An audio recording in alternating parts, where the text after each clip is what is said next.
Welcome to episode 87 of Rebirth Revolution. My name is Melissa Olson. This is Mental Health Awareness Month.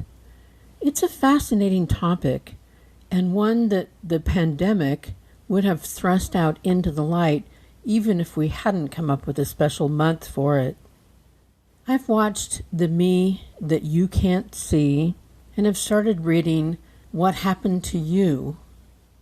Both of these are great projects that are inching us closer to understanding what people go through as well as how they may be able to heal.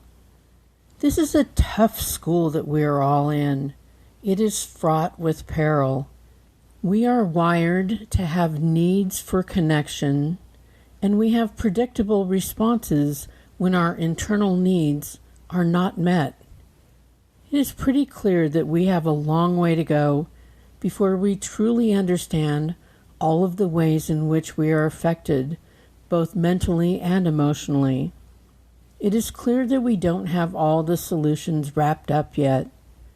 It is encouraging that new avenues are being explored. There is no panacea, and there won't ever be one, as we are all working with our own wiring and our own set of circumstances. We are all working on different issues, but we inch closer to understanding what is important in staying as healthy as we can. One thing that astounds me is the amount of pushback there is from people telling their stories of emotional struggles. It enrages some people. It seems to especially enrage them if someone who they consider to have status, fame, and fortune dares to reveal that none of those exempted them from human struggles. It's like they are furious that people are trying to blow up their assumption that you can strive to achieve things that will put you out of reach of the full human experience. Or maybe they think if you have status, fame, and fortune, you cannot also receive compassion. Like that is asking too much. What the people with status, fame, and fortune are trying to share with you is that nothing you earn or are granted will spare you from having the very same emotional and psychological needs as everyone else. In fact, all of those perceived riches may be just the thing that serve to isolate you and make others feel that you cannot or should not be granted understanding and compassion. As a culture, we seem to be getting a little bit clearer about how destructive this frame of mind is. People now watch the documentary about Britney Spears and see with their own eyes that a very young woman who is hunted in the streets and made the butt of the jokes of those who have a platform while being manipulated by people who want her to make more money is indeed a sad spectacle. But at the time, no one seemed to notice. Few had compassion or a clear vision of exactly how messed up the system was that would chew her up and spit her out. The film footage of Princess Diana and a very young Prince Harry is disturbing to watch. No human is equipped to deal with being hunted in the streets. While their life circumstances may be different, this same mental, emotional, psychological trauma is also what many people of color face on a daily basis. Humans are not wired to be able to experience trauma like that and then live in peace. It just isn't possible. A large part of the rebirth revolution is our need to reassess how we treat others and how to change the behaviors that cause trauma that will damage a person's life trajectory. It has to begin with how humans treat other humans. And part of that is dropping this ridiculous notion that some people are special and therefore can be abused in ways that others are not. Some people are saying that they don't want to hear about the problems of famous people. But let's be honest. If there was a show on TV about a complete stranger's journey through anxiety and depression, no one would watch. They would not care. We need to care. If it takes a person being famous for us to tune into their story, then so be it. But understand that the part of the story that you need to get is that they struggle with the same things that everyone else does. Some of them are just brave enough to let others know about their struggles. Everyone struggles. We all struggle. Our job here is to understand that we are all connected in this way. And our job is to try to help each other through this school experience. To do that, we need to listen and connect the dots between what we experience and what others experience. We are all special, and none of us are special.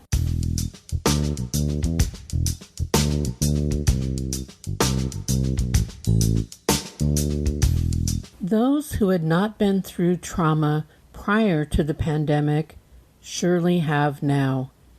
There is some value in having a shared experience like that. It brings us closer to one another and illuminates the struggles that we all face.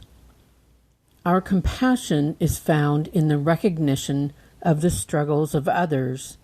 Our shared humanity is the way forward into better times and a better planet. This week, I want to talk about a spiritual aspect of our psychological and emotional wellness. We have not yet figured out how or why some people have issues like acute depression and anxiety. Often when a person who is struggling with this exits their Earth experience prematurely, people talk about how they had a monster living inside them that they had to constantly fight. Some lose the battle and feel that the only way to extinguish the monster is to extinguish themselves. But what if it isn't a monster inside of you? What if it is an oppositional force that exists in the universe as the counterpoint to light? In all things there must be opposition, and there is no mightier foe than the darkness. But it is an external force. That may seem like a small distinction, but I don't think it is. If you truly believe that it is a part of your being that will never be gone, only in remission, it makes sense to give up the fight. If you think that the attack is coming from inside the building instead of from an external force, it is harder to protect yourself.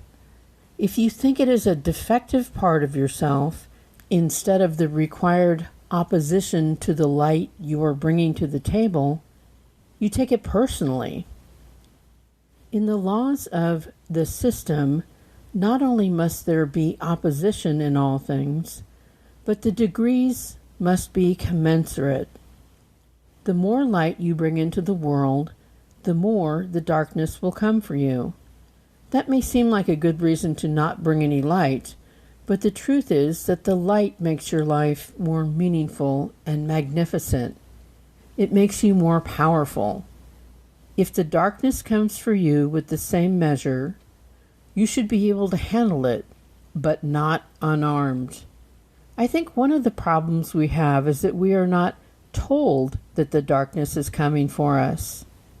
We may want to stay in the light at all times and bask in its glory, but we need to know that it is our job to prepare ourselves for the darkness that will surely follow. The darkness will not take out everyone by suicide. It may demolish your life with addictions. It may leave you ill-equipped to be a person of honesty and integrity, whether embezzling money or cheating on your spouse. The darkness comes in the form of all the 7 deadly sins: envy, gluttony, greed, lust, pride, sloth, and wrath. The darkness knows to come for us in the spots where we are the weakest, the spots where we have built-in susceptibility. It is the force that makes people think that any means to the end of having power over others is acceptable. It is the force that makes people feel the need to have more than everyone else. It is the force that makes people feel that they have the right to sexually harass or assault another. The darkness may make you attach yourself to power to a degree that you will do anything and everything to maintain that status. It can make you think that you are more important and of greater value than other people. The darkness can lead you to believe that you are owed a life experience that is without challenges, where red lights or long lines can send you into a rage. It's a twisted force that seeks out our soft, vulnerable spots. The worst tactic of the darkness is to convince you that you are of no value and that everyone would be better off if you were not here. That is a lie. We are humans who have weaknesses. We are at battle each and every day to move forward while keeping those weaknesses in check. Sometimes we win, sometimes we lose. So if we know this force is literally out to get us, what do? We all need to have armor. We need to know when to use it. We can't wear it all the time because it would never let the light in. But we need to know when we are weak enough to sustain an attack. We need to heed the signs of impeding darkness and have strategies and support systems to fight back. We need to manage the predictable fluctuations of darkness and light. To experience the darkness does not mean you are doing it wrong. It comes for everyone, but so does the light.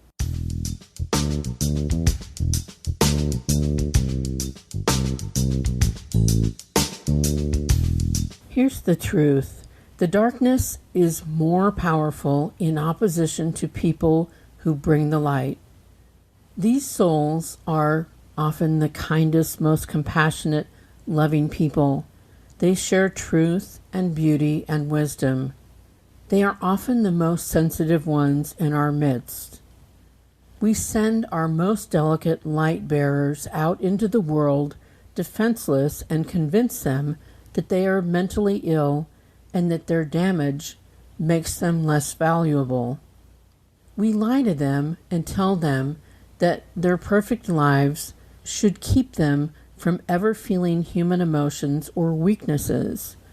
We are so angry that they appear to have what we want that we punish them with the expectation that they be superhuman. What would the world look like if we told people about the forces of light and dark and told them this would be an issue that would touch every day of their lives? What would happen if we knew all the ways that the darkness shows up, all its insidious forms, so they could see it peeking out around the corner before it attempts to fully engulf them? When we are on the other side, there is no opposition. It is a school that allows us to fully feel love without the fear of what it would take from us. We can draw a deep breath and know that everything is perfectly fine. Love and safety wash over you. How often on earth do we get to do that? It's a struggle. Everyday life is challenging. There are many in the mix who are thrilled to be our opposition, many who want to feel better about themselves by making us feel worse about ourselves. Everyone who is self-medicating is simply trying to return to that feeling. that they experienced on the other side. Everyone is seeking that feeling of going home where none of these awful feelings exist. It's not a crazy notion. Your soul, the part of you that will travel through many lifetimes as many different people, fully remembers the feeling of the other side. We are all driven to seek out that feeling of love and safety. That drive is impossible to ignore, and it can be the source of some of our worst choices. To go from a place where love and safety are abundant and then return to this brutal school, well, it's jarring. Add to this the earth lessons which ebb and flow. Not every stage of life is gut-wrenching, but many are seriously messed up. I remember having a discussion with a 7th grade boy who was really struggling with his life. His life was scheduled to the minute. The demands were high. He was unable to keep all the plates in the air. He felt terrible about life and about himself.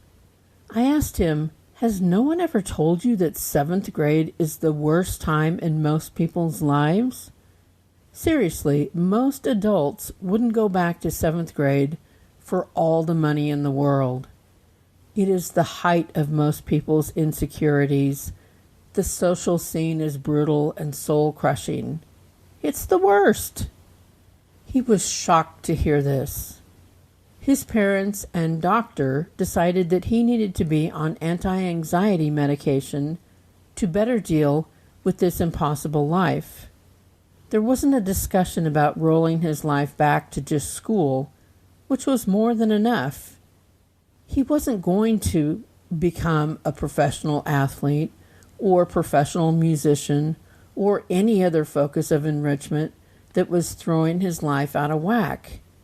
Instead of recognizing and dealing with the overload, it was dealt with as if he was deficient and needed medication. There are other phases of life that are soul-crushing in the best way possible, like having children. Women are expected to drop a child on their lunch break and get back to it.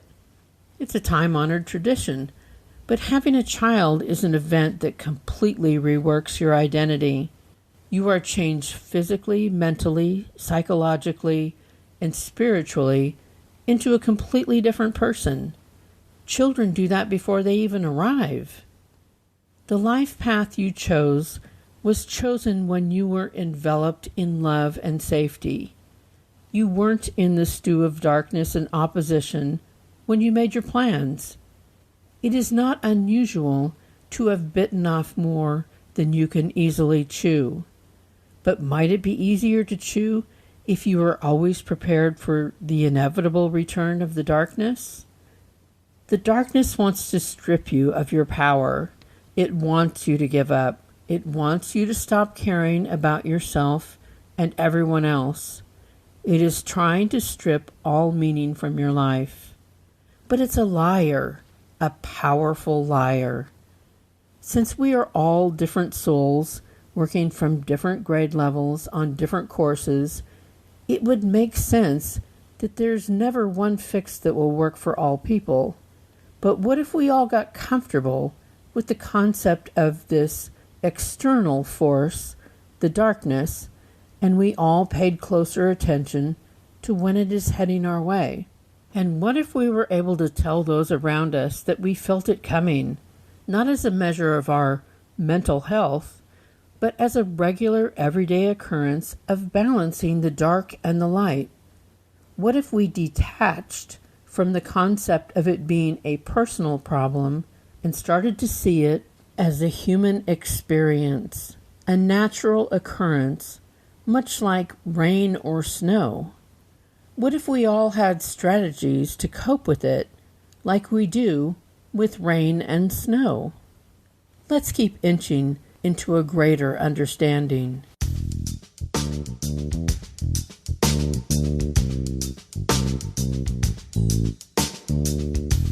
Thanks for coming back for another week of Rebirth Revolution. You are always welcome to let me know what you think. Email me at rebirthrev@gmail.com. If you could follow, comment, and rate this podcast, others will find us. Also, feel free to pass along a link to someone who you think might be interested. Until next week, listen to the struggles of other people. Feel your shared connection. Get vaccinated if possible, and wear your mask when it's appropriate. Remember, you're loved exactly as much as every other person on the planet, not 1 ounce more or 1 ounce less. Stay strong and safe and empathetic.